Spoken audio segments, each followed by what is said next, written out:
आकाशवाणी भोपाल से प्रस्तुत हैं प्रादेशिक समाचार।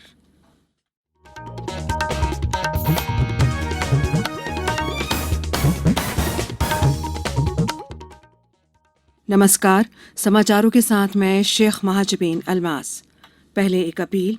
18 वर्ष से अधिक आयु वर्ग के लिए सरकारी केंद्रों पर निःशुल्क राष्ट्रव्यापी कोविड टीकाकरण अभियान जारी है। युवा श्रोताओं से हमारा आग्रह है कि कोविड रोधी टीका लगवाएं और अन्य लोगों को भी इसके लिए प्रोत्साहित करें।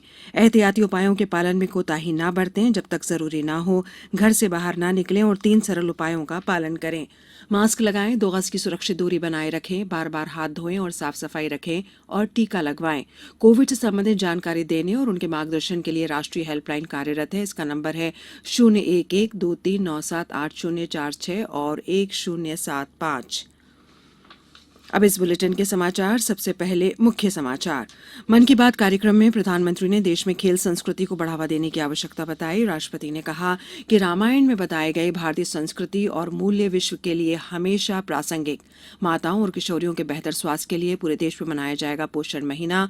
और आज कृष्ण जन्माष्टमी है। नंद के आनंद भयो जय कन्हैया लाल की गूंज के साथ अर्धरात्रि को मनाया जाएगा कृष्ण जन्मोत्सव।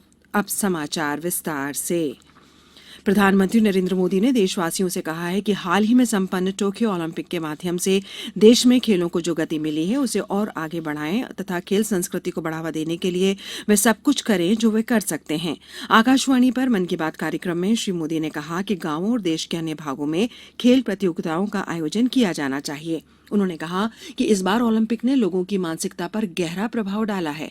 इस गति को बनाए रखने की आवश्यकता पर बल देते हुए प्रधानमंत्री ने कहा कि गांवों और शहरों में खेल के मैदानों पर खेल से जुड़ी गतिविधियां जारी रहनी चाहिए। उन्होंने कहा कि सभी के सामूहिक प्रयास से ही भारत खेलों की दुनिया में नई बुलंदियों पर पहुंच पाएगा।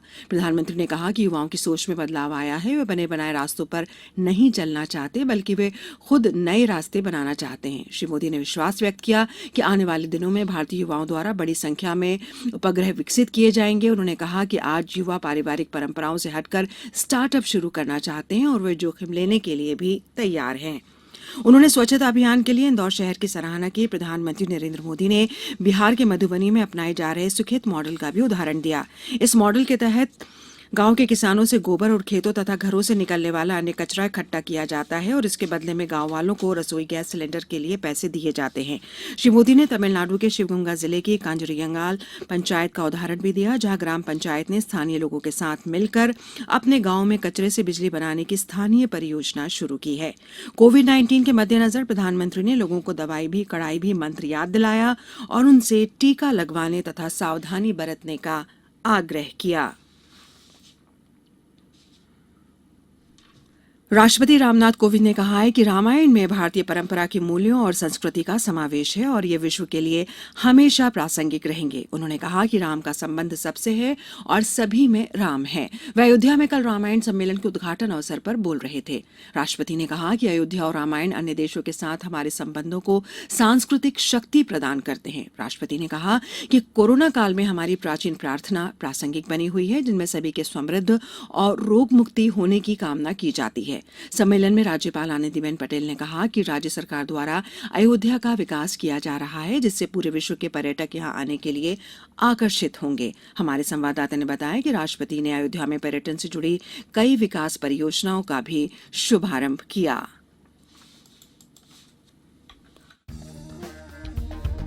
आजादी का अमृत महोत्सव।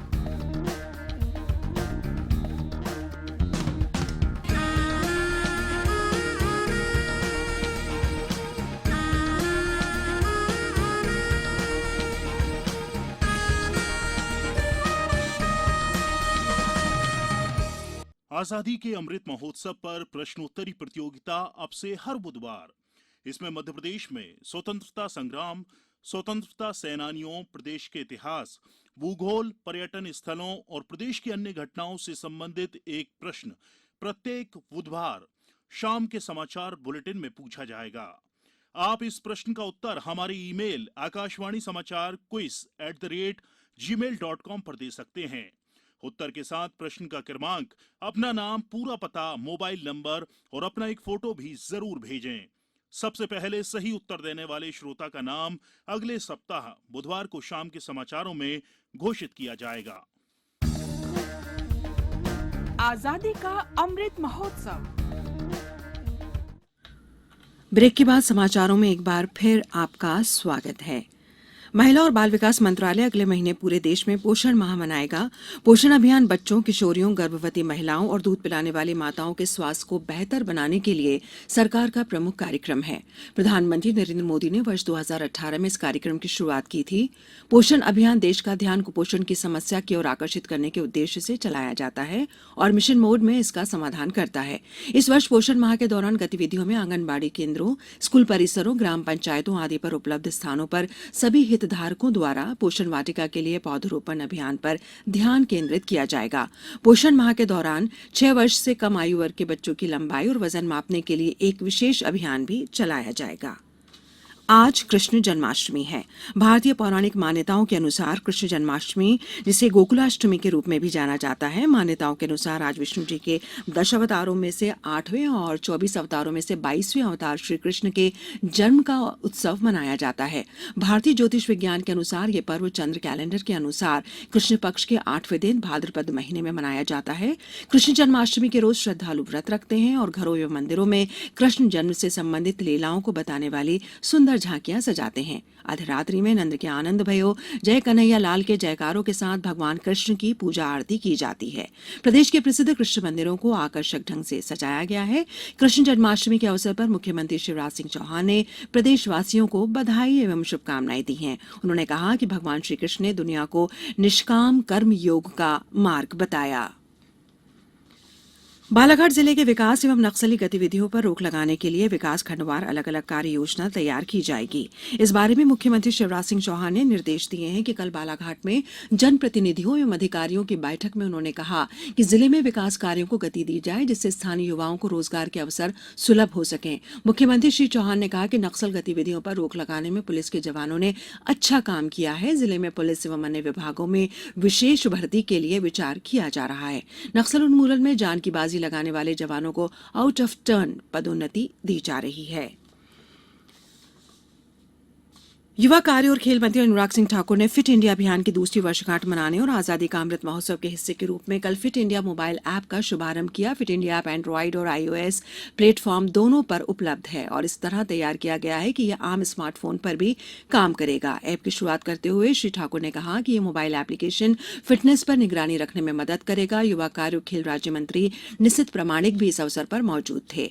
भारतीय हॉकी टीम के कप्तान मनप्रीत सिंह, पहलवान संग्राम सिंह, अयाज मेमन और इस समारोह में वर्चुअल माध्यम से शामिल हुए। प्रधानमंत्री नरेंद्र मोदी ने भारत को स्वस्थ राष्ट्र बनाने के लिए कल वर्ष 2019 में फिट इंडिया अभियान की शुरुआत की थी। इस समय फिट इंडिया अभियान आजादी का अमृत महोत्सव मनाने में फिट इंडिया फ्रीडम रन 2 का भी आयोजन कर रहा है।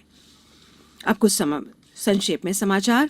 केंद्रीय प्रत्यक्ष कर बोर्ड सीबीडीटी ने विवाद से समाधान अधिनियम के तहत भुगतान की अंतिम तिथि बिना किसी अतिरिक्त शुल्क के इस वर्ष 30 सितंबर तक बढ़ा दी है। पहले ये तारीख 31 अगस्त थी। आज कृष्ण जन्माष्टमी के अवसर पर उज्जैन, ओंकारेश्वर, आगरमालवा, शाजापुर, जबलपुर, होशंगाबाद, ग्वालियर, खंडवा सहित पूरे प्रदेश में कृष्ण मंदिरों को आकर्षक ढंग से सजाया गया है, जहां रात्रि में कृष्ण जन्मोत्सव मनाया जाएगा। बंगाल की खाड़ी में कम दबाव का क्षेत्र बन जाने से प्रदेश में मानसून फिर सक्रिय हो गया है। इस वजह से कल राजधानी भोपाल सहित बैतूल, मंडला, रीवा, शहडोल, खरगोन, सतना, रीवा, गुना, होशंगाबाद और रतलाम में तेज बारिश हुई। इस बुलेटिन के अंत में एक अपील, हमेशा ध्यान रखें, मास्क और 2 गज की दूरी, हाथ धोना भी है जरूरी। नमस्कार।